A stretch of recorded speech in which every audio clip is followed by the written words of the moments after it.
눈이 없어도 괜찮소. 어차피 이 세상 볼 것도 없으니. 어비가 그 말을 내뱉은 것은 자신의 가마터가 불길에 휩싸이던 밤이었습니다. 50년을 함께한 가마가 무너져 내리는 소리가 귓전을 때렸지만 어비는 그 자리에서 일어나지 않았습니다. 불꽃이 얼굴을 하자도 제가 머리 위로 쏟아져도 그는 그저 폐허가 된 가마터 한가운데 쭈그리고 앉아 손바닥으로 식어가는 흙바닥을 쓰다듬었습니다. 대체 이 사내에게 무슨 일이 있었던 것일까요? 조선 중기 한양 서쪽 외곽에는 도자기 마을이 하나 있었습니다. 경기도 광주의 관요만큼 이름이 높지는 않았지만 그 마을 사람들은 대대로 흙을 빚어 밥을 먹고 살았습니다. 마을 어귀에는 가마 5 채가 나란히 서 있었고 봄 가을이면 굴뚝마다 흰 연기가 피어올랐습니다. 연기 냄새와 흙 냄새가 뒤섞인 그 마을에서 어비는 나고 자랐습니다. 어비의 본명은 박어비였습니다. 이름처럼 업보가 깊은 사내였는지 태어날 때부터 왼쪽 눈이 보이지 않았습니다. 어머니는 그 아이를 낳고 사흘 만에 세상을 떴고 아버지는 술을 마시며 아들 얼굴을 보지 않으려 했습니다. 그 집안에서 어비를 거두어 키운 것은 이웃집 할머니였는데 그 할머니 하는 말이 이 아이 손이 범상치 않다는 것이었습니다. 과연 그랬습니다. 어비는 말을 배우기도 전에 흙을 만지기 시작했습니다. 마당 한쪽 흙을 파다가 작은 덩어리를 만들고 그것을 돌멩이로 두드려 모양을 잡았습니다. 어른들이 가마 옆에서 물레를 돌리는 것을 볼 때마다 눈을 반짝였고 12살이 되던 해에는 마을에서 가장 솜씨 좋다는 도공 최영감 밑에 제 발로 들어가 머슴살이를 자청했습니다. 그때 어비의 2 손은 또래에 비해 유달리 크고 손가락이 길었습니다. 최영감은 그 손을 한번 잡아보고는 아무 말 없이 고개를 끄덕였습니다. 그날부터 어비의 삶은 흙과 불로 채워졌습니다. 12살부터 25까지 어비는 밥보다 흙을 더 많이 만졌습니다. 새벽 4시에 일어나 물레 앞에 앉았고 해가 지면 가마 불을 지켰습니다. 손바닥이 터서 피가 맺혀도 멈추지 않았고 겨울에는 손가락 마디마디가 갈라져 흙이 피와 섞였지만 그것도 대수롭지 않게 여겼습니다. 최영감이 야 오늘은 쉬어라 해도 어비는 가마 옆에 쭈그리고 앉아 불온도를 손으로 느꼈습니다. 눈이 하나밖에 없으니 나머지 모든 감각이 남들보다 2배는 예민했습니다. 그 예민함이 어비를 조선 최고의 도공으로 만든 비결이었습니다. 최영감이 세상을 뜬 것은 어비가 22살 되던 해겨울이었습니다. 영감은 죽기 전 어비를 불러 손을 잡고 이렇게 말했습니다. 내 손이 내 손보다 낫다. 내 귀가 불소리를 듣는다. 이 가마는 내 것이다. 그 말 한마디가 어비가 평생 받은 가장 큰 유산이었습니다.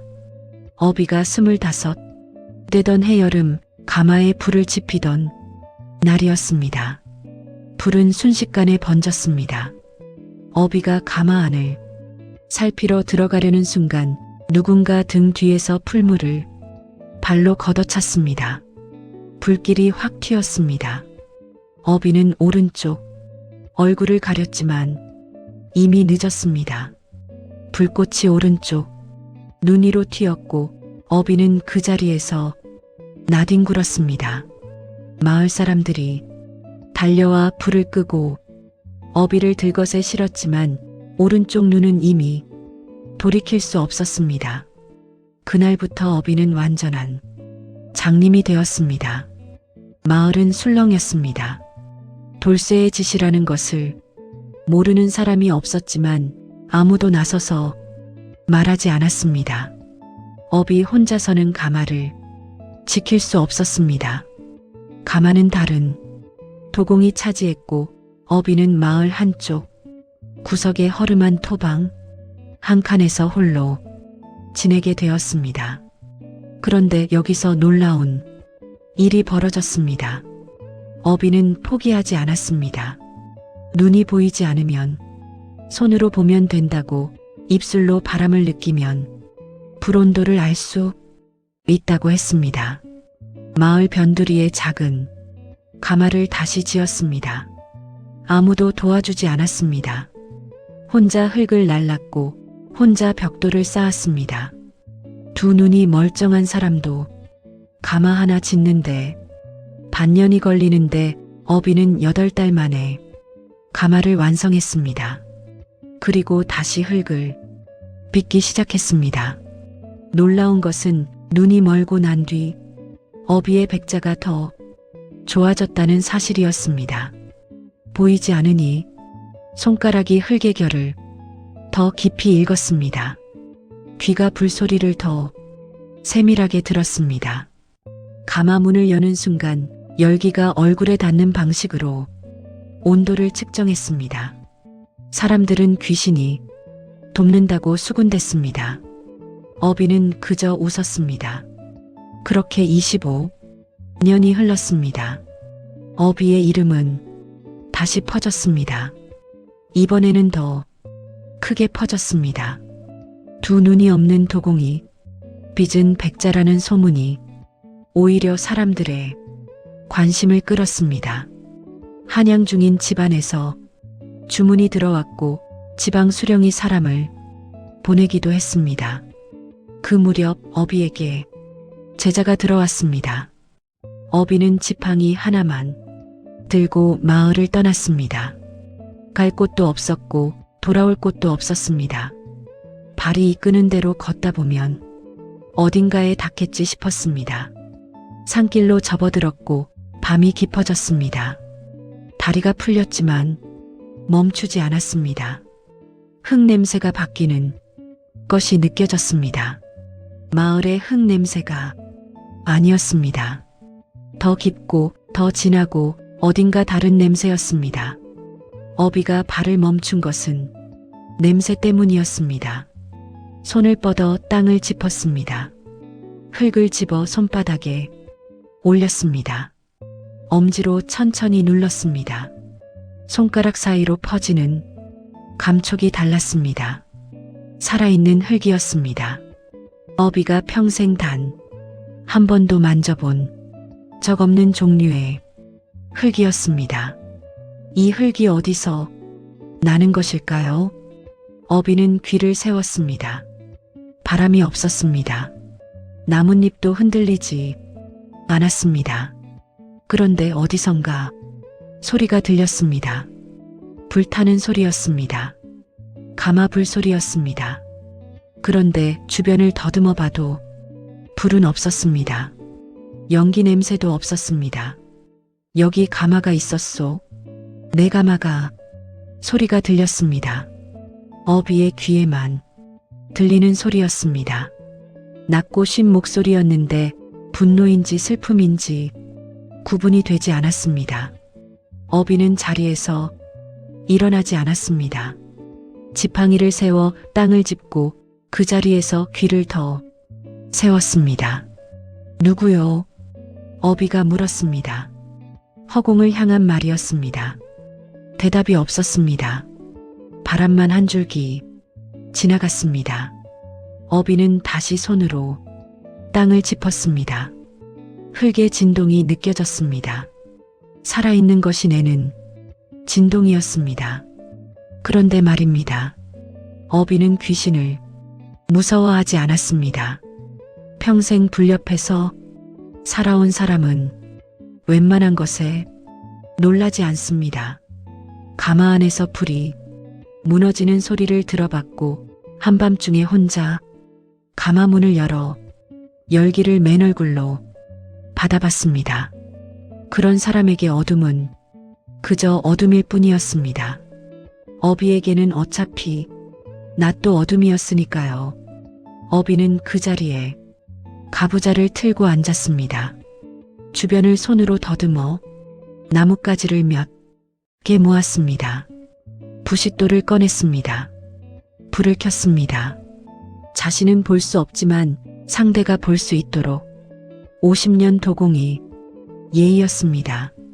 불 앞에서는 산 사람도 죽은 사람도 같은 자리에 앉는다고 최영감이 늘 하던 말이었습니다. 불꽃이 살아나자 주변 공기가 달라졌습니다. 차갑던 기운이 한쪽으로 모였습니다. 어비의 오른편이었습니다. 숨소리가 들렸습니다. 살아있는 사람이 숨소리가 아니었습니다. 물속에서 걸러진 것 같은 깊고 습한 숨소리였습니다. 어비는 그쪽을 향해 고개를 돌렸습니다. 볼 수 없지만 고개를 돌리는 것이 예의라고 생각했습니다. 앉으시오. 불 있소. 어비가 말했습니다. 잠시 침묵이 흘렀습니다. 그러다 발소리도 없이 무언가가 어비 맞은편에 자리를 잡았습니다. 땅이 살짝 눌리는 것이 느껴졌습니다. 23, 24, 25 어비의 손에서 나온 백자는 달랐습니다. 유약의 두께가 달랐고 불 속에서 익는 온도를 잡는 방식이 달랐습니다. 같은 흙 같은 가마에서 구워도 어비의 그릇은 빛이 달랐습니다. 마치 안에서 빛이 새어나오는 것처럼 백자 표면이 은은하게 빛났습니다. 마을 사람들은 그 백자를 보고 말했습니다. 저장님 도공, 손에서 귀신이 산다. 소문은 퍼졌습니다. 한양 저작거리에서 어비 백자를 찾는 사람이 생겼고 어느 날에는 궁궐 내관이 직접 마을까지 내려왔습니다. 어비가 만든 백자 한 점이 대전 수라상에 올랐다는 말이 돌았습니다. 마을 사람들은 어비를 부러운 눈으로 바라봤고 몇몇은 시기하는 눈으로 바라봤습니다. 시기하는 눈 중에 가장 독한 눈이 있었습니다. 이름은 돌쇠였습니다. 어비와 함께 최영감, 밑에서 배운 동문이었지만 솜씨가 어비의 반도 되지 않았습니다. 돌쇠는 어비가 독립해 자기 가마를 열자 이를 갈았습니다. 한쪽 눈밖에 없는 주제에 천한 집 자식 주제에 왜 저 녀석만 잘 되느냐고 돌쇠의 그 독한 마음이 사고를 쳤습니다. 이름은 만석이었습니다. 16살 얼굴이 반반하고 손이 야무진 아이였습니다. 어비는 처음에 제자를 받지 않으려 했습니다. 가르쳐봐야 나만 힘들다는 것을 이미 세상에서 배웠기 때문이었습니다. 그러나 만석이 사흘 동안 가마터 앞에서 자리를 뜨지 않고 기다리자 어비는 마음을 돌렸습니다. 집요한 것은 도공에게 가장 필요한 자질이라고 생각했기 때문이었습니다. 그것이 어비의 가장 큰 실수였습니다. 만석은 영리했습니다. 배우는 속도가 빨랐고 어비가 한 번 보여주면 3번을 익혔습니다. 어비는 아끼는 마음 없이 가르쳤습니다. 흙을 고르는 법, 물레 속도를 조절하는 법, 가마 온도를 귀로 읽는 법, 50년 동안 혼자 쌓아온 비법을 어비는 만석에게 하나씩 풀어주었습니다. 자식이 없던 어비에게 만석은 자식과 다름없었습니다. 그런데 말입니다. 만석이 스승의 기술을 다 익히던 무렵 마을 위쪽에 새로 부임한 권 대감이 있었습니다. 한양에서 내려온 돈 많은 양반으로 도자기 수집을 즐기는 인물이었습니다. 권 대감은 어비 백자 소문을 듣고 사람을 보냈지만 어비는 주문한 것 이상은 못 만든다며 거절했습니다. 권 대감은 불쾌했습니다. 그 불쾌함이 만석에게 기회가 되었습니다. 만석이 언제부터 권 대감과 내통했는지는 아무도 몰랐습니다. 그리고 올해 봄 어비의 가마에 불이 났습니다. 불은 안에서 시작되었습니다. 만석이 지른 것이었습니다. 어비의 비법이 적힌 서찰과 흑배합 방식을 모두 훔쳐 권 대감에게 넘긴 뒤 증거를 없애려 가마에 불을 놓은 것이었습니다. 이웃들이 달려왔을 때 만석은 이미 보이지 않았습니다. 50년의 가마가 무너졌습니다. 어비는 그 자리에 앉아 타다 남은 흙 조각을 손으로 더듬었습니다. 울지 않았습니다. 소리치지도 않았습니다. 그저 손바닥 위에 재를 한 줌 쥐었다가 손가락 사이로 흘렸습니다. 바람이 그 재를 가마터 너머로 날려보냈습니다. 눈이 없어도 괜찮소. 어차피 이 세상 볼 것도 없으니. 어비가 그 말을 한 것은 이 순간이었습니다. 그 말이 어디를 향한 것인지, 무너진 가마를 향한 것인지, 배신한 만석을 향한 것인지, 아니면 하늘을 향한 것인지 아무도 알지 못했습니다. 다만 그날 밤 만석이 받아 적은 서찰이 하나씩 사라지기 시작한 것이었습니다. 처음에는 몰랐습니다. 어비는 볼 수 없었으니까요. 만석이 옮겨 적은 것이라고 했습니다. 그러나 몇 달 뒤 마을 아래 새가마에서 어비의 것과 비슷한 백자가 나오기 시작했습니다. 마을 사람들이 수군댔지만 어비의 귀에는 늦게 닿았습니다. 권 대감이 마을에 나타난 것은 그 무렵이었습니다. 권 대감은 덩치가 크고 목소리가 굵은 사람이었습니다. 한양 서촌에 큰 기와집을 여러 채 가졌고 도자기 수집으로 이름이 났습니다. 그가 탐내는 것은 돈으로 살 수 없는 것들이었습니다. 어비의 백자가 그런 것이었습니다. 권 대감은 사람을 보내 어비에게 주문을 넣었지만 어비는 거절했습니다. 원하는 모양과 수량을 정해서 주문을 넣으시오. 그 이상은 못 만두오. 어비의 대답이었습니다. 권 대감은 웃으며 물러났습니다. 그러나 그것이 끝이 아니었습니다. 권 대감은 만석을 찾아갔습니다. 언제부터 그 둘이 만났는지 아무도 몰랐습니다. 만석은 입을 열지 않았고 권 대감은 사람들 앞에서 만석을 칭찬했습니다. 저 젊은 도공, 솜씨가 훌륭하더라고. 어비는 그 말을 전해 들었습니다. 기뻤습니다. 제자가 인정받는 것이 스승은 기쁜 법이니까요. 그것이 얼마나 어리석은 기쁨이었는지 어비는 봄이 끝날 무렵에야 알았습니다. 어비는 손으로 바닥을 더듬어 흙 한 줌을 집었습니다. 그것을 손바닥 위에 올려 천천히 주물렀습니다. 이 흙이요. 이 흙이 당신 것이요? 대답이 없었습니다. 그러나 대답이 없다는 것이 대답이었습니다. 어비는 흙을 조금 더 눌렀습니다. 촉감이 살아있었습니다. 이런 흙은 한 번도 만져본 적이 없었습니다. 손가락이 들어가는 깊이가 달랐고 물기가 올라오는 방식이 달랐습니다. 마치 흙 자체가 숨을 쉬는 것 같았습니다. 좋은 흙이요. 어비가 혼잣말처럼 중얼거렸습니다. 그 순간 차가운 기운이 조금 옅어지는 것이 느껴졌습니다. 어비는 그것을 놓치지 않았습니다. 이야기는 여기서 한참 거슬러 올라가야 합니다.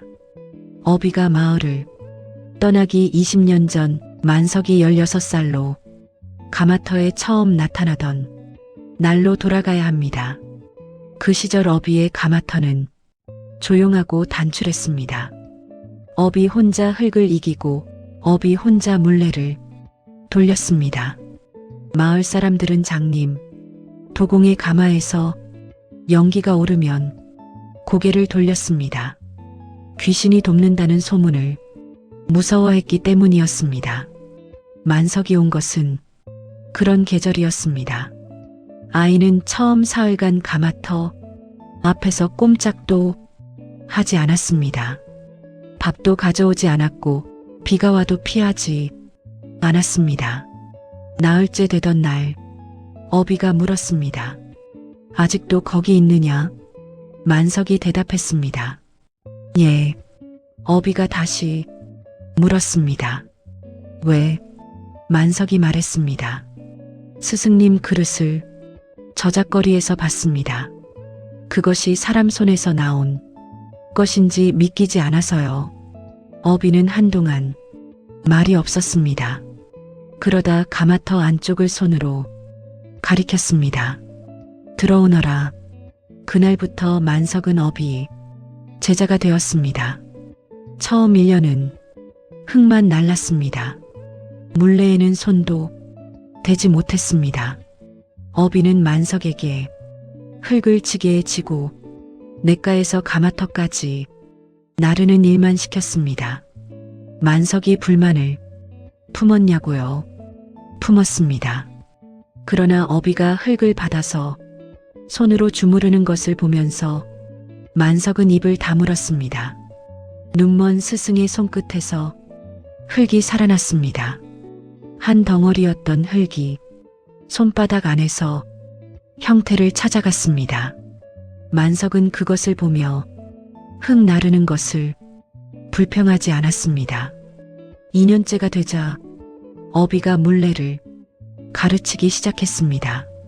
어비는 만석의 손을 자기 손 위에 올려놓고 물레를 돌렸습니다. 눈으로 가르치는 것이 아니라 손으로 가르쳤습니다.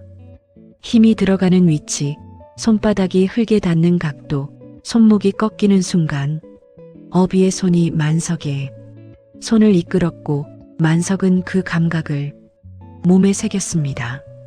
만석은 영리했습니다. 한 번 익힌 것을 잊지 않았고 2번 배운 것은 스승보다 더 세밀하게 재현했습니다. 어비는 기뻤습니다. 자식이 없던 어비에게 만석은 진짜 자식 같았습니다. 밥을 같이 먹었고 겨울밤에는 같은 방에서 불을 쬐었습니다. 어비가 어릴 때 최영감에게 받지 못한 것들을 만석에게 주었습니다. 따뜻한 말, 음식, 솜씨 좋은 옷감 한 필. 마을 사람들은 어비가 만석을 너무 아낀다고 수군댔지만 어비는 개의치 않았습니다. 3년째 되던 해봄이었습니다. 어비가 비법을 가르치기 시작한 것은 그때였습니다. 평생 혼자만 알고 있던 것들이었습니다. 유약의 배합, 흙과 물의 비율, 가마 온도를 귀로 읽는 방법, 특히 가마 온도를 읽는 방법은 어비만이 아는 것이었습니다. 불타는 소리가 달라지는 순간, 연기 냄새가 변하는 때, 가마벽에서 올라오는 진동의 리듬, 이 셋이 겹치는 순간이 바로 가마문을 열어야 하는 때라고 어비는 가르쳤습니다. 만석은 열심히 받아 적었습니다. 그런데 여기서 놀라운 일이 벌어졌습니다. 그 소리는 땅 아래에서 올라오고 있었습니다. 100년 동안 이 가마를 지켰소. 아무도 오지 않았소. 귀신의 목소리는 낮고 무거웠습니다.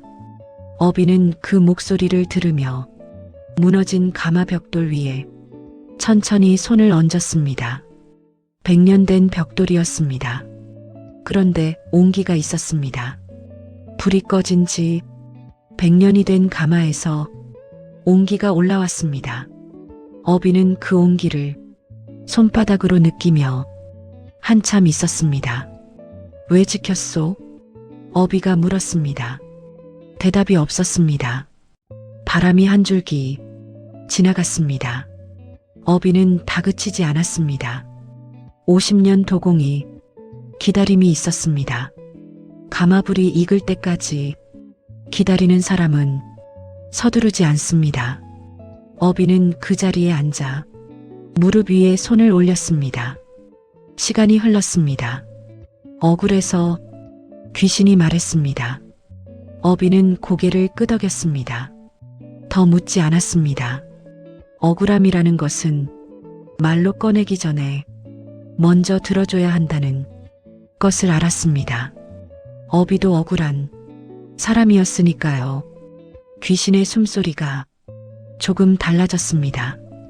단단하게 쥐고 있던 것을 조금 내려놓는 소리였습니다. 그리고 귀신의 이야기가 시작되었습니다. 귀신의 이름은 칠복이었습니다. 100년 전 이 산 아래 마을에서 나고 자란 도공이었습니다. 어비처럼 흙을 빚는 것 외에는 아는 것이 없는 사람이었습니다. 어려서부터 손이 야무졌고 20살이 되기 전에 마을에서 가장 솜씨 좋은 도공으로 이름이 났습니다. 칠복은 이 산 중턱에 가마를 지었습니다. 흙이 좋았기 때문이었습니다. 이 산의 흙은 달랐습니다. 칠복이 처음이 흙을 발견한 것은 19살 때였습니다. 비가 온 뒤 산길을 걷다가 발밑에 흙 색깔이 다른 것을 보았습니다. 붉은 빛이 도는 흙이었는데 손으로 집어 주물러 보니 감촉이 달랐습니다.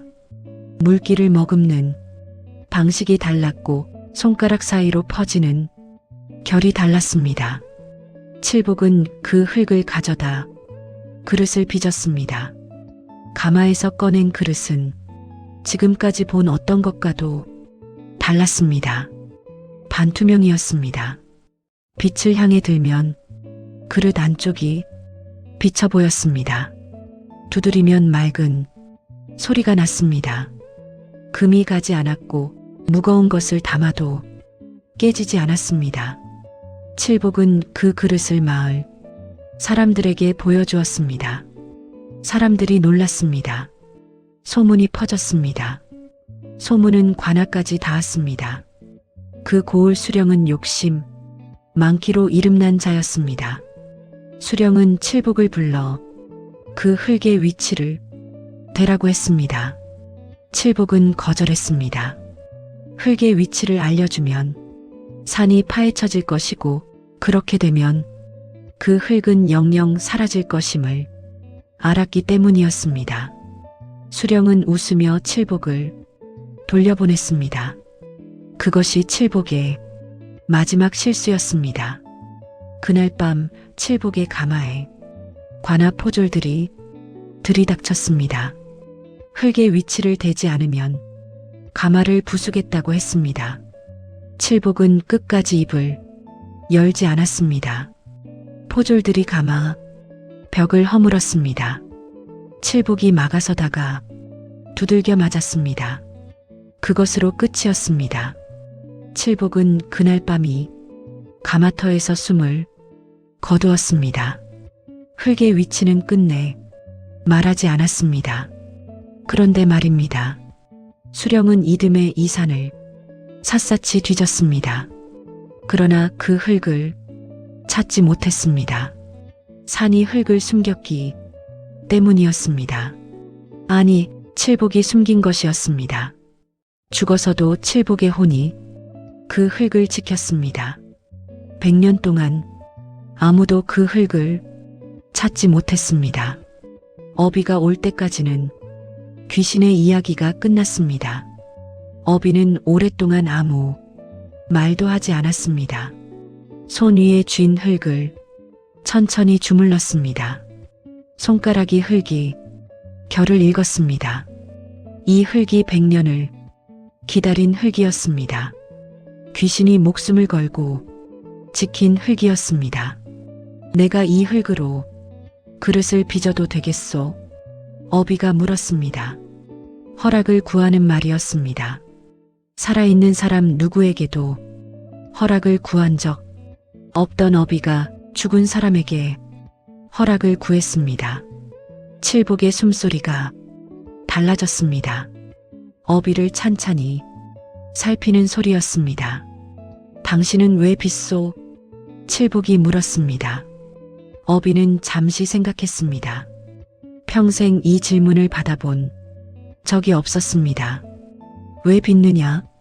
먹고 살기 위해서라고 하기엔 50년이 너무 길었습니다. 인정받기 위해서라고 하기엔 이미 모든 것을 잃었습니다. 모르겠소. 어비가 말했습니다. 평생 빚었으니까, 흙이 부르면 손이 갔으니까, 그것 말고는 이유를 모르겠소.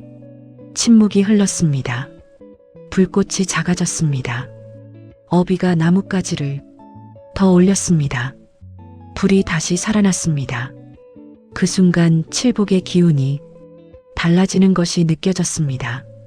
차갑던 기운이 조금 더 풀렸습니다. 어비 쪽으로 가까워졌습니다. 이 흙은 아무나 받지 않소. 칠복이 말했습니다. 눈이 있는 사람은 이 흙의 색에 홀려서 탐을 냈소. 수령도 그랬고 그 뒤로 온 자들도 그랬소. 그런데 당신은 눈이 없으니 이 흙의 색을 보지 못하는 것이요. 어비가 손 위의 흙을 다시 느꼈습니다. 대신 손이 보는 것이요. 어비가 말했습니다. 칠복이 잠시 조용했습니다. 그러다 낮게 웃었습니다. 귀신의 웃음소리였는데 무섭지 않았습니다. 오랫동안 웃지 않은 사람이 겨우 웃는 소리였습니다. 가마를 고칠 수 있소? 칠복이 물었습니다. 어비는 손으로 무너진 가마, 벽돌을 다시 더듬었습니다. 벽돌의 크기를 가늠하고 무너진 방향을 짚었습니다. 설계를 읽는 것이었습니다.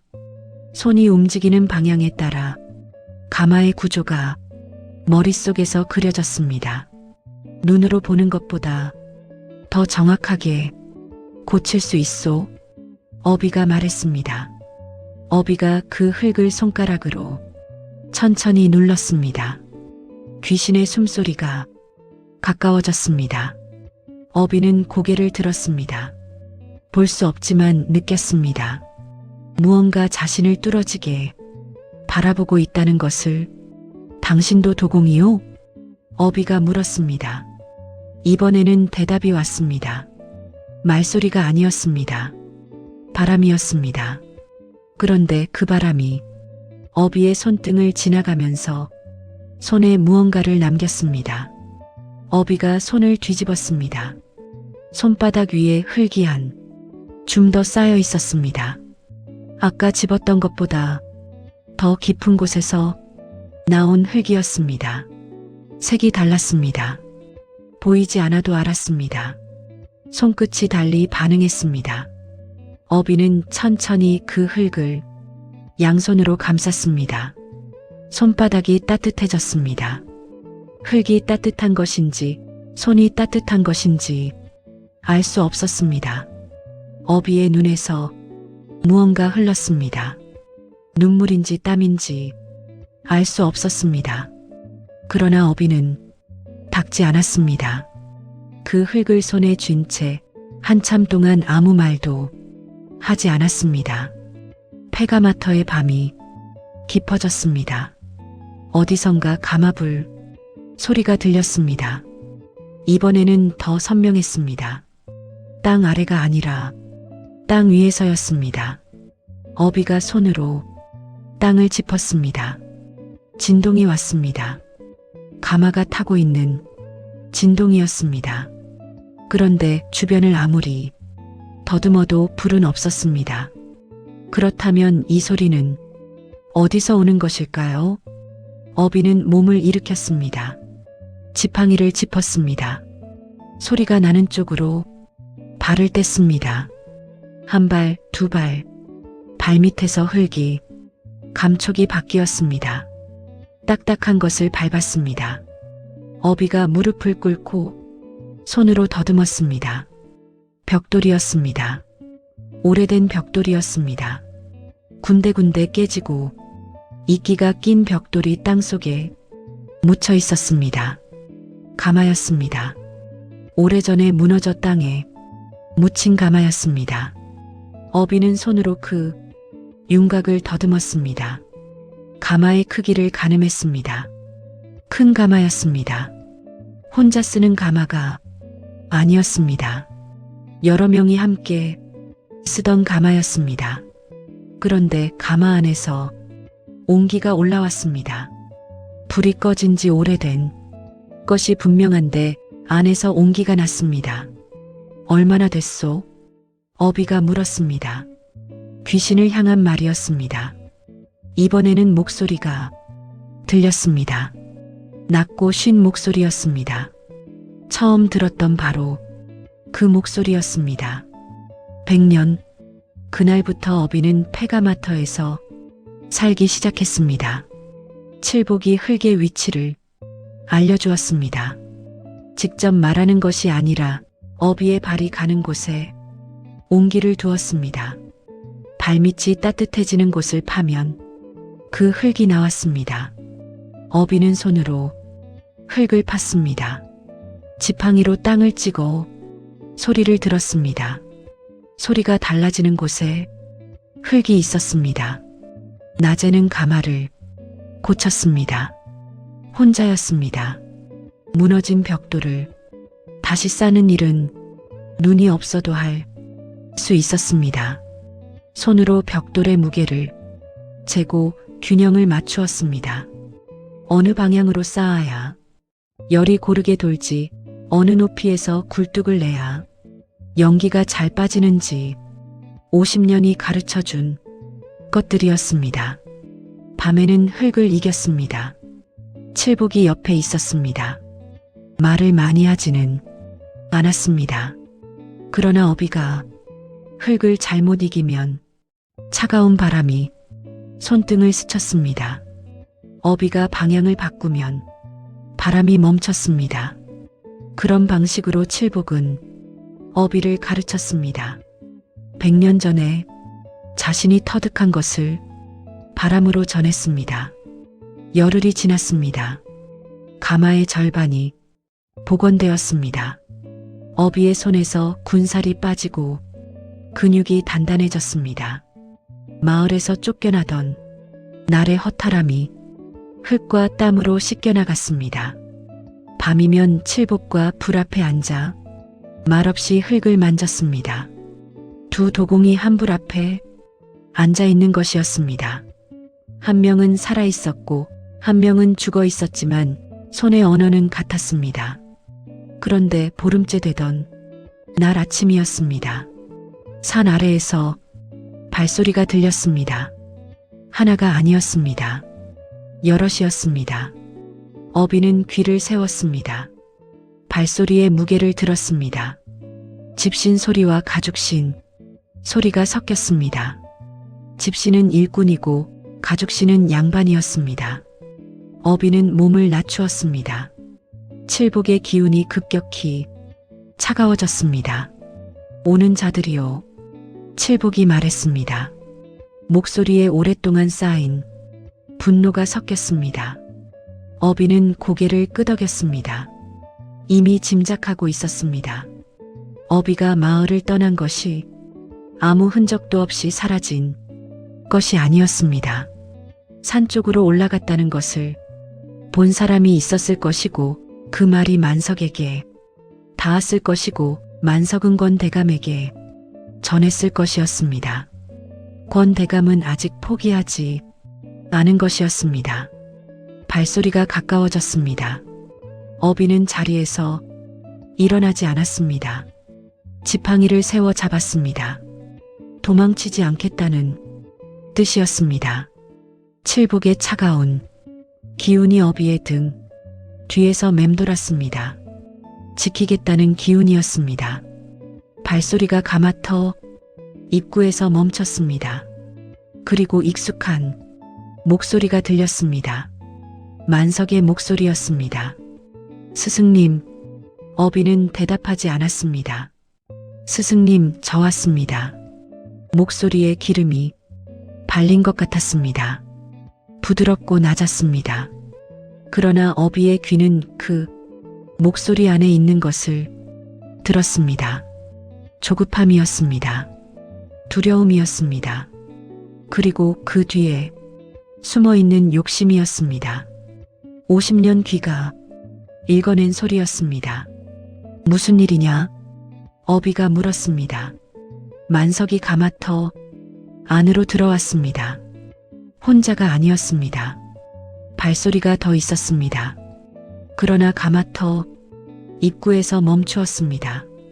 권 대감의 일꾼들이었습니다. 만석만 안으로 들어온 것이었습니다. 스승님, 여기서 뭘 하고 계십니까?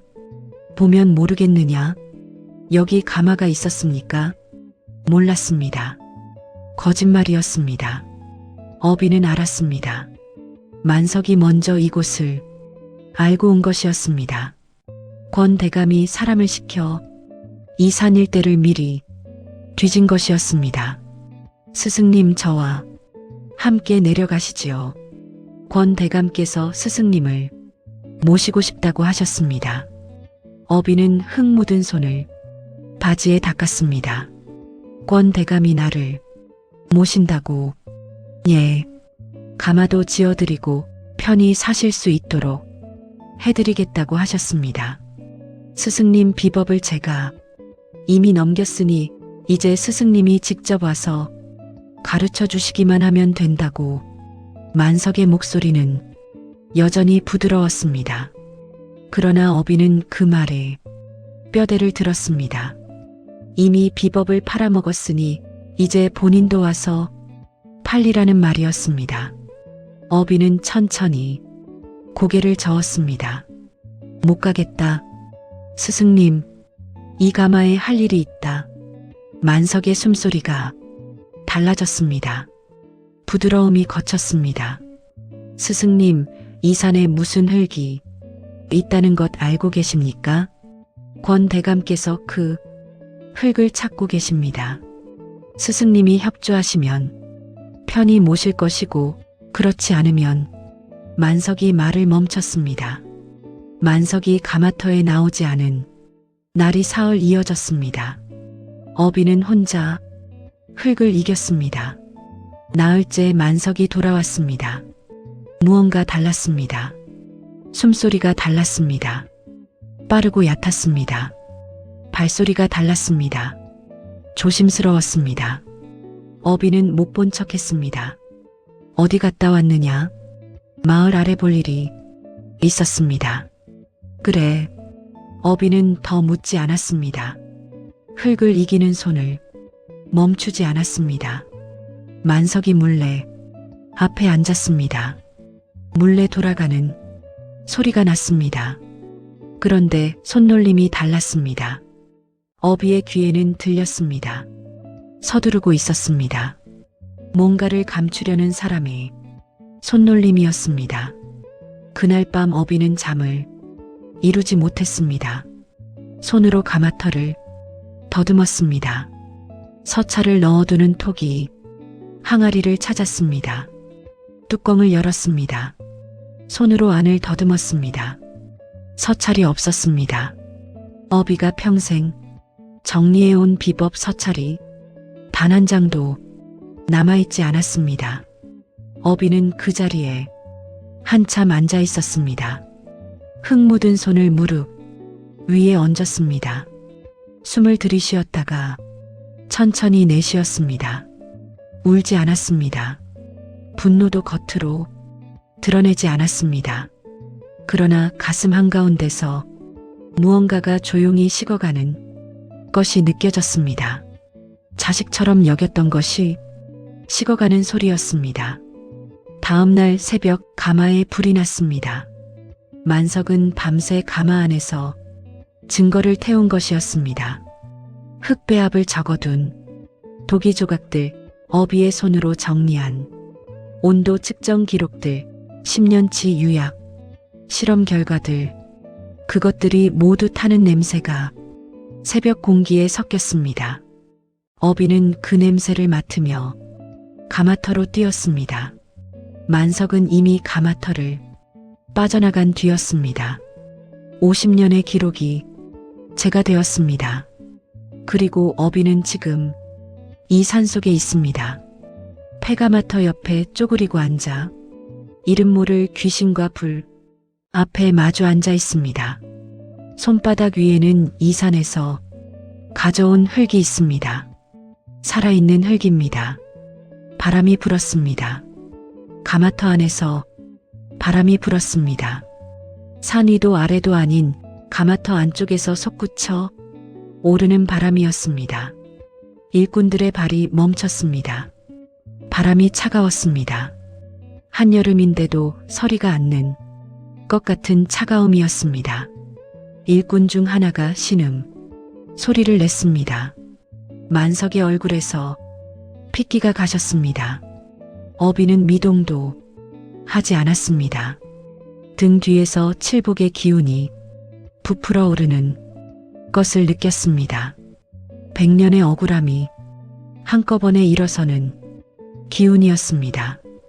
가마 벽돌이 미세하게 진동했습니다. 땅이 울렸습니다. 가거라, 어비가 말했습니다. 자신의 목소리인지 칠복의 목소리인지 구분이 안 되는 말이었습니다. 일꾼들이 뒷걸음쳤습니다. 만석도 물러섰습니다. 그러나 가마터 입구에서 멈추었습니다. 만석의 눈이 가마터를 훑었습니다. 복원된 가마를 보았습니다. 그리고 어비 옆에 쌓인 흙더미를 보았습니다. 만석의 눈이 좁아졌습니다. 찾았군. 만석이 낮게 중얼거렸습니다. 그 말이 어비의 귀에 들렸습니다. 어비는 그 말의 의미를 알았습니다. 만석이 가마터를 나갔습니다. 일꾼들이 뒤따랐습니다.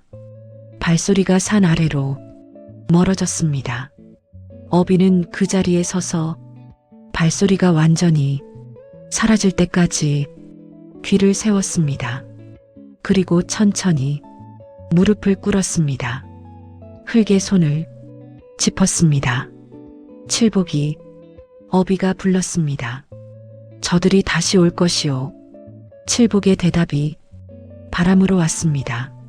알고 있다는 바람이었습니다. 그때는 이 가마를 지킬 수 있겠소? 이번에는 바람이 오지 않았습니다. 오랜 침묵이 흘렀습니다. 어비는 기다렸습니다. 칠복의 숨소리가 느껴졌습니다. 깊고 무거웠습니다. 100년의 무게였습니다. 그 무게 안에 두려움이 있었습니다. 칠복도 무서운 것이었습니다. 귀신도 무서움이 있었습니다. 100년을 혼자 지킨 자도 다시 빼앗길 것이 두려웠습니다. 어비는 그 두려움을 느꼈습니다.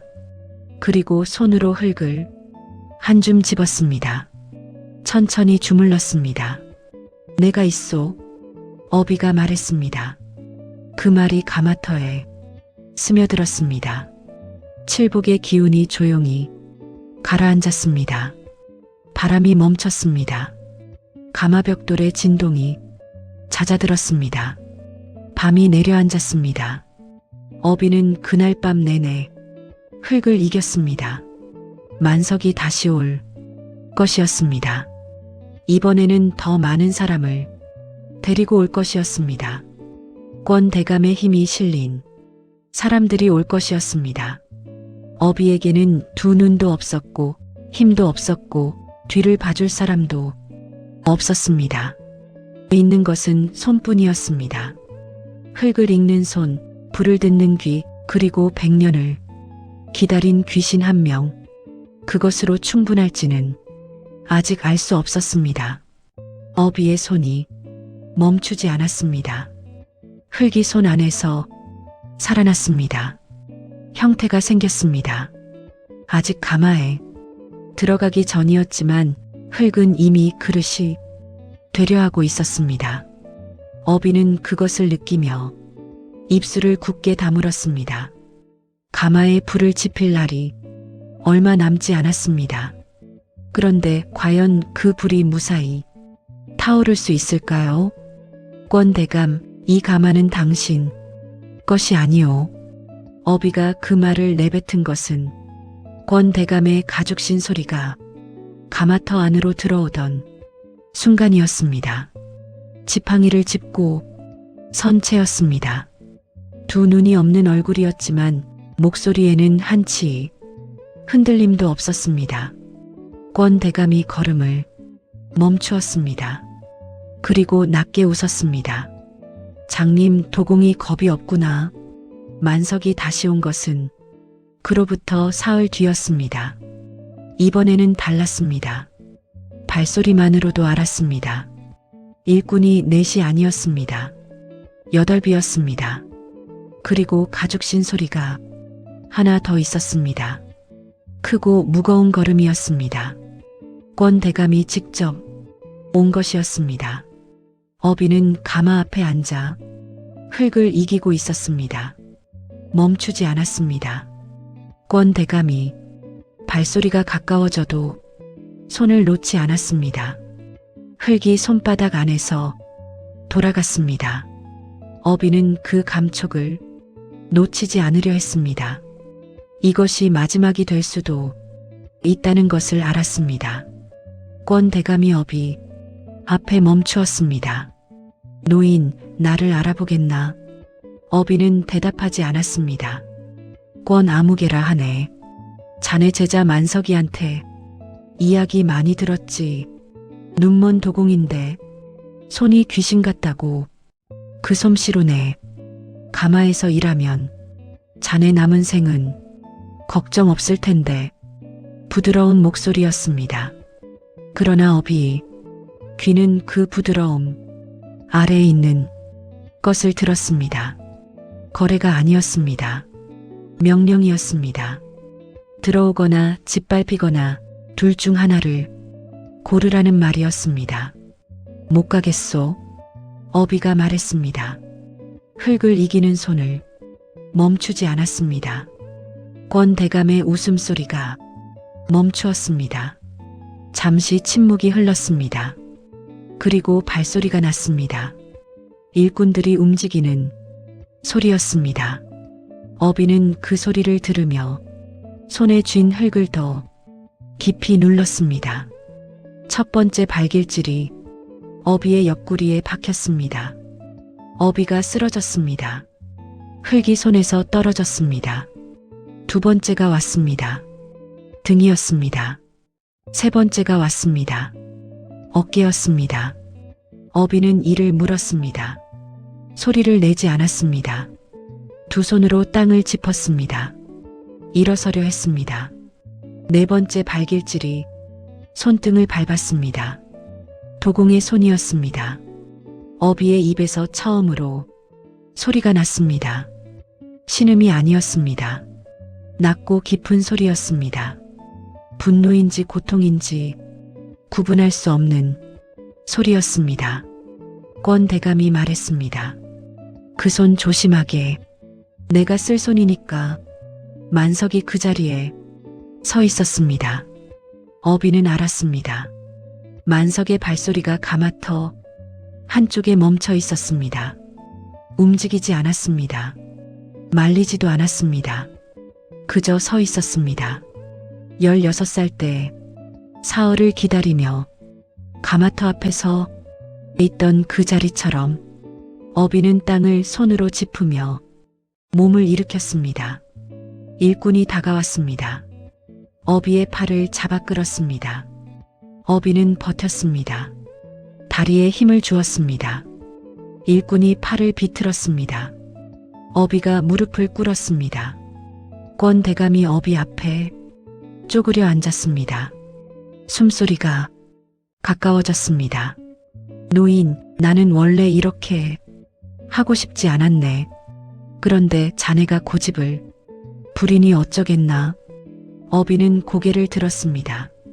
볼 수 없지만 고개를 들었습니다. 권 대감이 있는 방향을 향해 이 가마에 사연이 있어. 어비가 말했습니다. 사연? 100년 전 도공이 목숨을 걸고 지킨 가마여. 그 사람 억울함이 아직 이 땅에 있소. 그것을 건드리면 당신도 무사하지 못하오. 권 대감이 웃었습니다. 크게 웃었습니다. 귀신 이야기를 하는 것인가? 장님 노인이 오래 혼자 있었더니 정신이 나갔구먼. 일꾼에게 손짓을 했습니다. 일꾼들이 가마 쪽으로 움직였습니다. 복원된 가마벽을 허물기 시작했습니다. 어비가 열흘 동안 손으로 쌓은 벽돌이 무너졌습니다. 어비는 그 소리를 들었습니다. 벽돌이 땅에 부딪히는 소리, 가마 안구조가 무너지는 소리, 귀에 박혔습니다. 그때였습니다. 바람이 왔습니다. 가마터 안에서 솟구쳐 오르는 바람이었습니다. 사흘 전보다 강했습니다. 일꾼들이 비틀거렸습니다. 권 대감의 가시 날아갔습니다. 바람이 차가웠습니다. 한여름 대낮인데도 숨을 쉬면 입에서 서리가 피어올랐습니다. 일꾼들이 멈추었습니다. 계속해. 권 대감이 명령했습니다. 일꾼들이 다시 움직이려 했습니다. 그 순간 가마벽돌에서 소리가 났습니다. 낮고 긴 소리였습니다. 땅이 우는 소리 같았습니다. 벽돌 사이에서 빛이 새어나왔습니다. 빛이 아니었습니다. 불이었습니다. 꺼진 지 100년이 된 가마에서 불이 살아났습니다. 일꾼들이 뒤로 물러섰습니다. 겁쟁이들. 권 대감이 내뱉었습니다. 그러나 권 대감의 발소리도 한 걸음 물러선 것을 어비의 귀는 놓치지 않았습니다. 만석의 숨소리가 가빠졌습니다. 어비는 팔을 잡고 있는 일꾼이 손에서 힘이 빠지는 것을 느꼈습니다. 어비가 팔을 빼었습니다. 손으로 땅을 짚었습니다. 가마에서 번져오는 열기가 손바닥에 닿았습니다. 살아있는 열기였습니다. 어비는 그 열기를 따라 손을 움직였습니다. 가마 앞으로 기었습니다. 일꾼들이 길을 비켰습니다. 피한 것이 아니었습니다. 무서워서 물러선 것이었습니다. 어비가 가마 앞에 앉았습니다. 양손을 가마 벽에 얹었습니다. 열기가 손바닥을 태웠습니다. 어비는 손을 떼지 않았습니다. 가마벽의 진동이 팔을 타고 올라왔습니다. 칠복의 진동이었습니다. 분노와 억울함이 뒤섞인 진동이었습니다. 100년 동안 쌓인 것들이 한꺼번에 올라오는 진동이었습니다. 칠복이 어비가 가마를 향해 말했습니다. 나도 같이 있소. 가마 안에 불이 커졌습니다. 벽돌 사이로 새어나오는 빛이 환해졌습니다. 일꾼들이 비명을 질렀습니다. 뒤로 달아나는 발소리가 났습니다. 가마에서 터져나온 바람이 가마터 전체를 쓸었습니다. 바람이 아니었습니다. 불이었습니다. 불이 바람처럼 번졌습니다. 그러나 어비를 태우지 않았습니다. 만석을 태우지 않았습니다. 권 대감을 향해서만 달려갔습니다. 권 대감이 소리쳤습니다. 손에서 흙을 떨어뜨렸습니다. 뒤로 넘어졌습니다. 불이 발끝을 핥았습니다. 가죽신에서 연기가 났습니다. 권 대감이 발을 끌며 기었습니다. 일꾼들은 이미 사라지고 없었습니다. 권 대감 혼자 가마터 바닥을 기었습니다. 어비는 그 소리를 들었습니다. 한양에서 내려온 돈 많은 양반이 좋은 갓에 좋은 도포를 입은 사람이 바닥을 기는 소리였습니다. 어비는 그 소리를 들으며 손을 가마벽에서 떼지 않았습니다. 열기가 식지 않았습니다. 칠복의 분노가 아직 가라앉지 않은 것이었습니다. 권대감이 가마터를 빠져나갔습니다. 발소리가 산 아래로 멀어졌습니다. 급한 발소리였습니다. 넘어지는 소리도 났습니다. 어비는 그 소리가 완전히 사라질 때까지 가마에서 손을 떼지 않았습니다. 권대감이 소리쳤습니다. 서지 못해. 그러나 아무도 서지 않았습니다. 만석만 그 자리에 남았습니다. 달아나지 못한 것이었습니다. 다리가 붙어버린 것처럼 움직이지 않았습니다. 만석은 가마를 바라보았습니다. 가마 안에서 사람의 형체 같은 것이 어른거렸습니다. 불빛으로 이루어진 형체였습니다. 만석은 그것을 바라보며 입을 열지 못했습니다. 형체가 만석을 바라보았습니다. 만석의 두 다리가 풀렸습니다. 그 자리에 주저앉았습니다. 손이 떨렸습니다.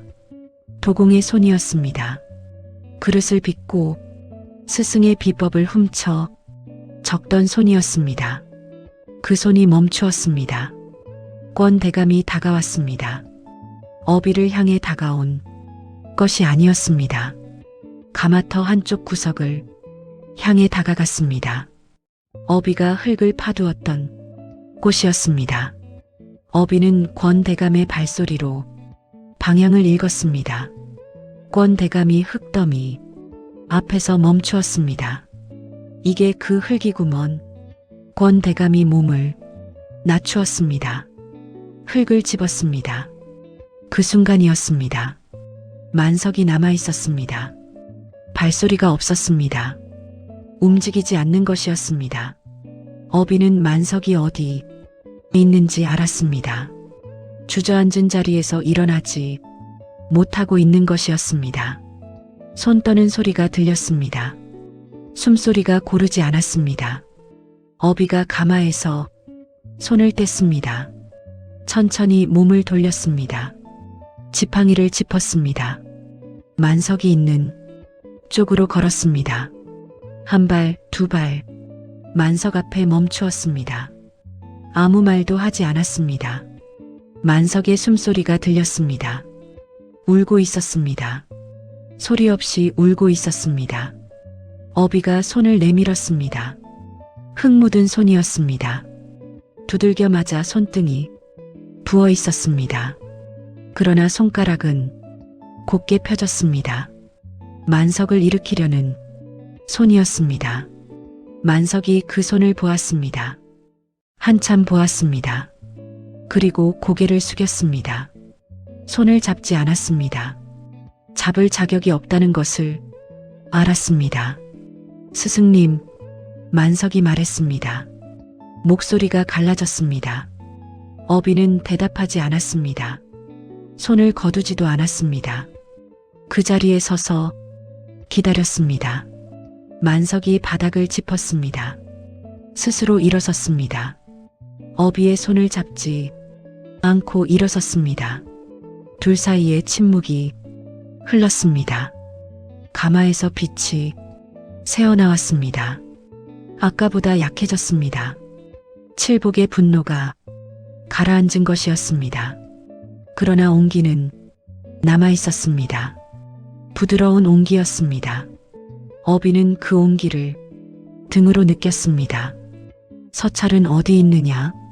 어비가 물었습니다. 만석이 품에서 무언가를 꺼냈습니다. 손에 쥐어지는 것이 느껴졌습니다.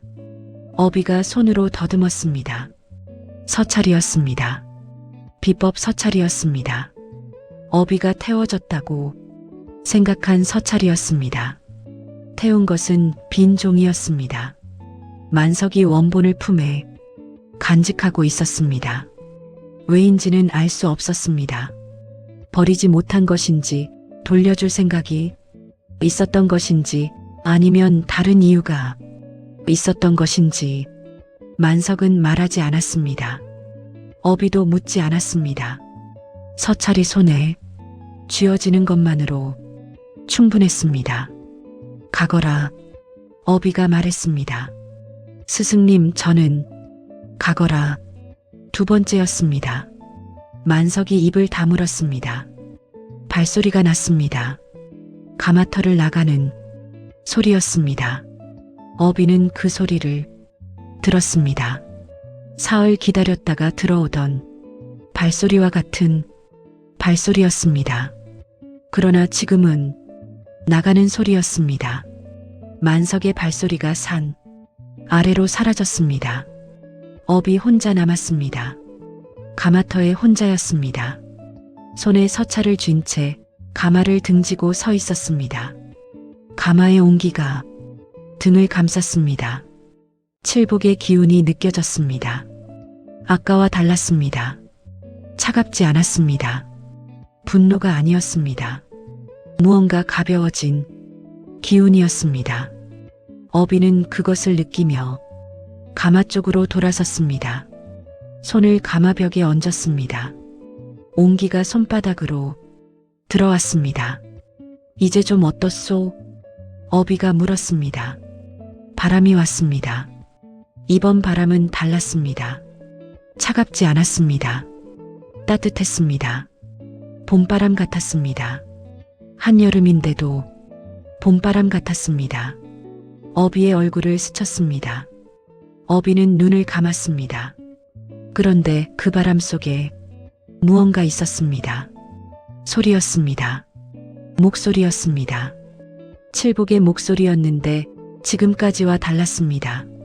낮고 쉰 목소리가 아니었습니다. 맑고 낮은 목소리였습니다. 100년 전 이 가마터에서 처음 그릇을 구워낸 도공의 목소리였습니다. 한 번만 더 불을 지펴주시오. 어비는 눈을 감은 채 고개를 끄덕였습니다. 밤이 깊었습니다. 그러나 어비는 눕지 않았습니다. 손으로 가마벽의 상태를 다시 더듬었습니다. 무너진 곳을 확인했습니다. 벽돌을 다시 쌓기 시작했습니다. 두들겨 맞은 옆구리가 아팠습니다. 밟힌 손등이 부어 있었습니다. 그러나 손은 멈추지 않았습니다. 새벽이 되었습니다. 가마의 윤곽이 다시 잡혔습니다. 어비는 가마 안에 손을 넣어 공기 흐름을 읽었습니다. 열이 도는 방향을 손가락으로 읽었습니다. 고개를 끄덕였습니다. 불을 지필 수 있었습니다. 그런데 바로 그 순간이었습니다. 산 아래에서 소리가 들렸습니다. 이번에는 발소리가 아니었습니다. 말발굽 소리였습니다. 여럿이었습니다. 그리고 권 대감이 목소리가 들렸습니다. 아까보다 컸습니다. 더 많은 사람을 데려온 것이었습니다.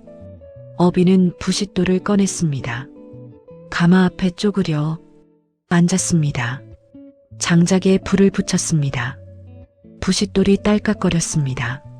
말발굽 소리가 가까워졌습니다. 딸깍, 가까워졌습니다. 딸깍, 더 가까워졌습니다. 불꽃이 살았습니다. 어비가 그 불꽃을 가마 안으로 밀어 넣었습니다. 불이 번졌습니다. 장작이 탔습니다. 가마가 달아오르기 시작했습니다. 어비는 불 앞에 앉아 손을 모았습니다. 가마터 입구에서 소리가 났습니다. 이번에는 달랐습니다. 포졸들의 발소리였습니다. 칼소리가 났습니다. 권 대감이 관할을 움직인 것이었습니다. 어비는 그 소리를 들으며 불에서 눈을 떼지 않았습니다. 아니, 눈이 없었지만 얼굴을 돌리지 않았습니다. 불이 살아있었습니다. 칠복의 가마에 100년 만에 불이 들어왔습니다.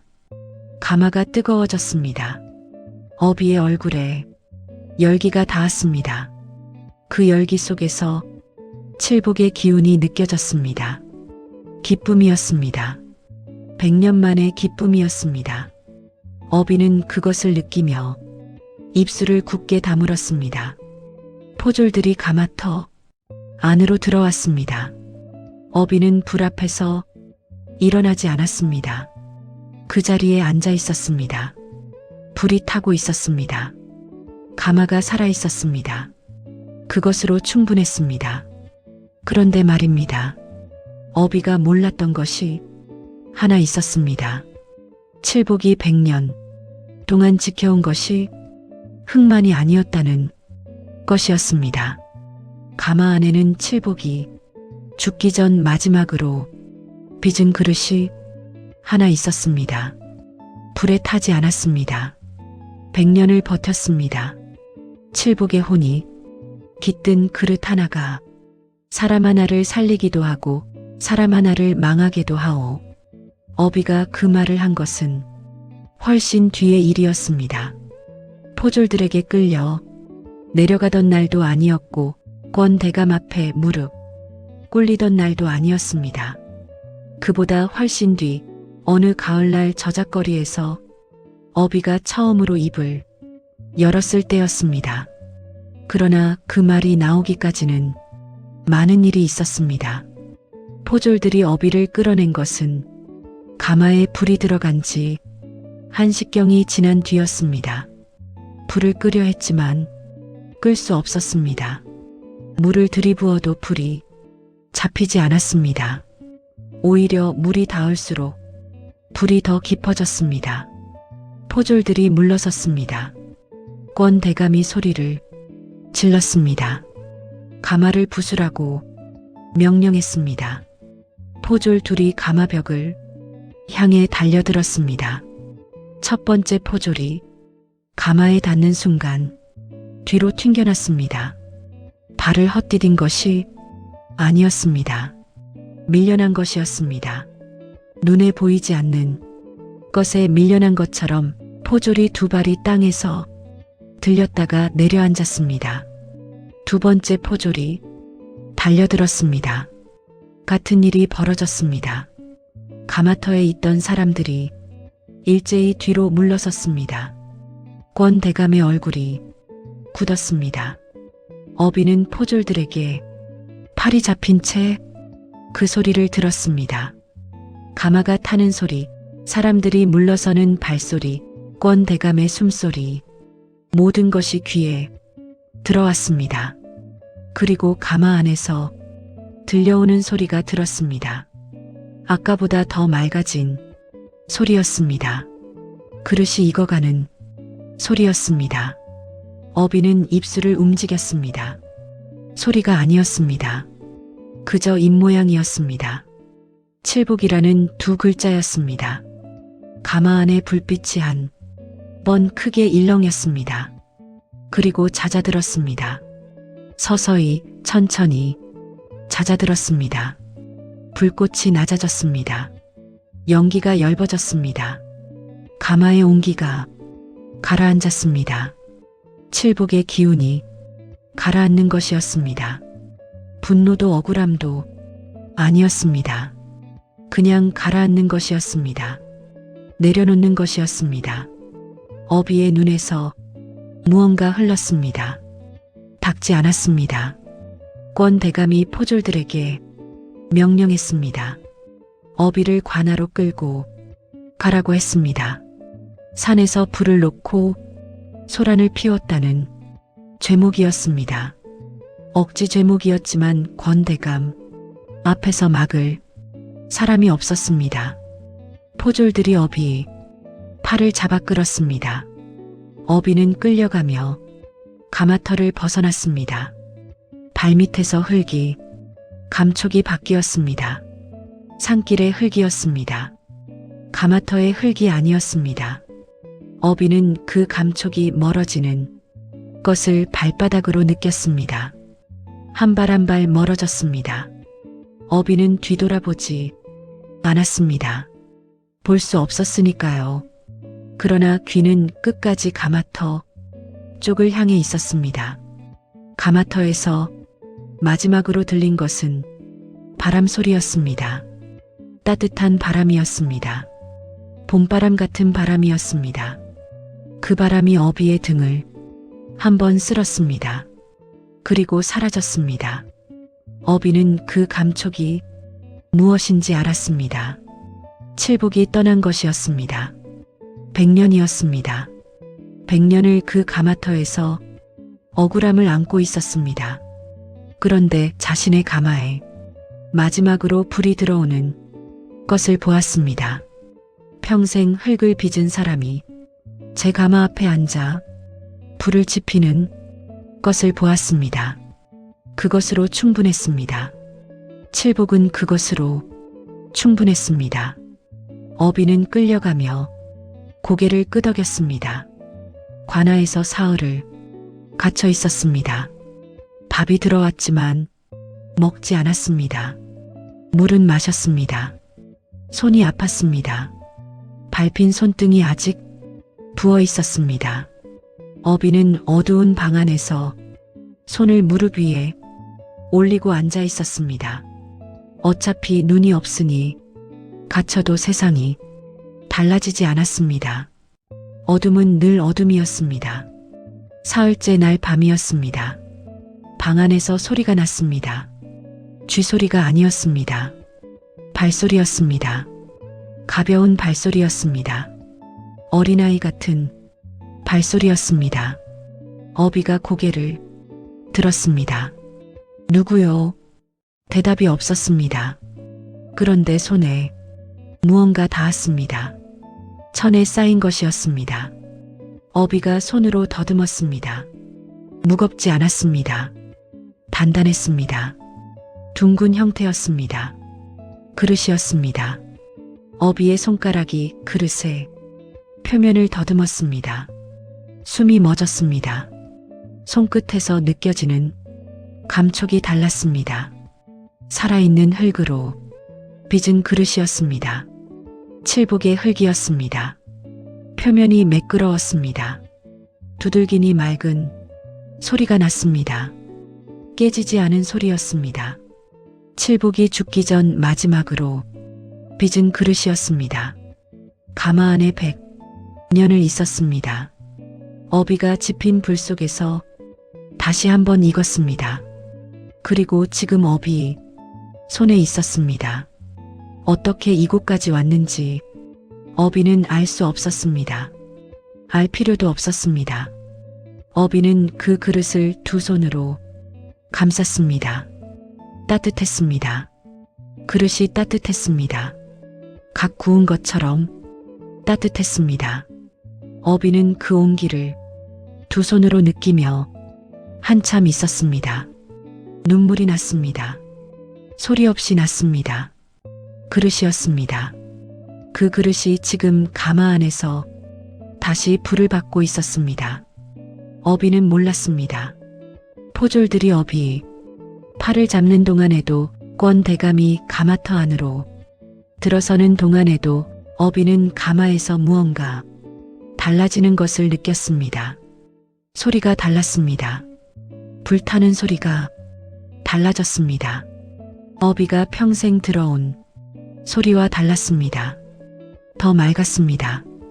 그 소리가 무엇인지 어비는 곧 알게 될 것이었습니다.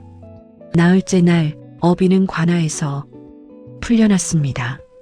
이유는 알 수 없었습니다. 포졸이 문을 열어주며 가라고 했습니다. 어비는 묻지 않았습니다. 그릇을 품에 안고 관아를 나왔습니다. 발이 이끄는 대로 걸었습니다. 한양 저작거리였습니다. 어비가 저작거리에 닿은 것은 해가 넘어갈 무렵이었습니다. 사람들 소리가 들렸습니다. 물건 파는 소리, 흥정하는 소리, 아이들 웃는 소리. 어비는 그 소리들 사이를 지팡이로 더듬으며 걸었습니다. 그러다 멈추었습니다. 발밑에 흙 감촉이 달라진 곳이었습니다. 사람들이 많이 밟아 다진 곳이었습니다. 어비는 그 자리에 주저앉았습니다. 품에서 그릇을 꺼냈습니다. 무릎 위에 올렸습니다. 사람들이 지나쳤습니다. 처음에는 아무도 보지 않았습니다. 장님 노인이 길바닥에 그릇 하나 들고 앉아 있는 것이었습니다. 그러나 한 사람이 멈추었습니다. 그릇을 보았습니다. 그리고 그 사람이 옆 사람을 불렀습니다. 옆 사람이 또 다른 사람을 불렀습니다. 사람들이 모였습니다. 그릇이 달랐습니다. 빛 아래 들면 안쪽이 비쳐 보였습니다. 두드리면 맑은 소리가 났습니다. 표면이 빛났습니다. 안에서 빛이 새어나오는 것 같았습니다. 사람들이 수군거렸습니다. 어디서 난 그릇이냐고, 얼마냐고, 파는 것이냐고. 어비는 고개를 저었습니다. 파는 것이 아니요. 사람들이 의아해했습니다. 그러면 왜 여기 있느냐고 물었습니다. 어비가 말했습니다. 그릇 하나가 사람 하나를 살리기도 하고 사람 하나를 망하게도 하오. 이 그릇이 제 주인을 찾아가야 하오. 사람들이 웃었습니다. 그릇의 주인이 어디 있느냐고, 임자 없는 그릇을 사겠다는 사람만 있다고. 어비는 웃지 않았습니다. 그릇을 두 손으로 쥔 채 앉아 있었습니다. 그때였습니다. 사람들 사이에서 발소리가 났습니다. 저작거리를 걷다 멈춘 발소리였습니다. 가죽신이었습니다.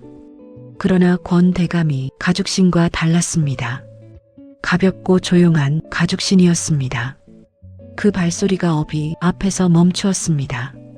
이 그릇을 어디서 났소? 낮고 조용한 목소리였습니다. 나이가 든 목소리였지만 맑았습니다. 어비가 고개를 들었습니다. 산에서 났소? 어느 산이요? 이름 없는 산이요? 이름 없는 가마에서 났소? 침묵이 흘렀습니다. 발소리의 주인이 천천히 몸을 낮추는 것이 느껴졌습니다. 그릇을 가까이서 보는 것이었습니다. 한참 보았습니다. 두드려보지 않았습니다. 그저 바라보았습니다. 그것이 어비 귀에 들렸습니다. 욕심으로 바라보는 눈과 그냥 바라보는 눈은 숨소리가 달랐습니다. 이 사람은 그냥 바라보았습니다. 이 그릇 빚은 사람이 당신이요? 어비가 고개를 저었습니다. 내가 빚은 것이 아니오. 100년 전 도공이 빚은 것이오. 100년 전이라니. 믿기 어려우시면 믿지 않아도 돼요. 또 침묵이 흘렀습니다. 그 사람이 일어섰습니다.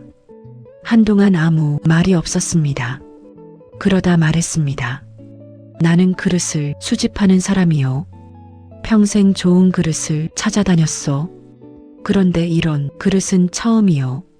어비가 말했습니다. 가져가시오. 값을 치르겠소. 값은 없소. 그러면 왜 주는 것이오?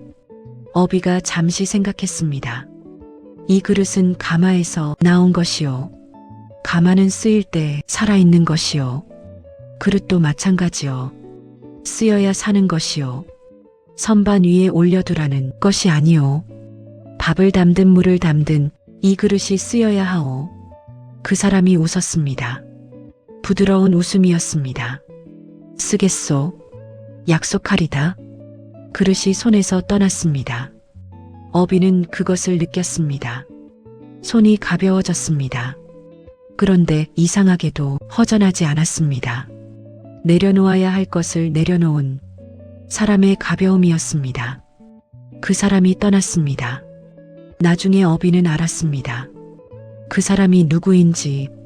한양에서 가난한 사람들에게 밥을 나눠주는 것으로 이름난 선비였습니다. 재산이 많지 않았지만 나누기를 즐겼습니다.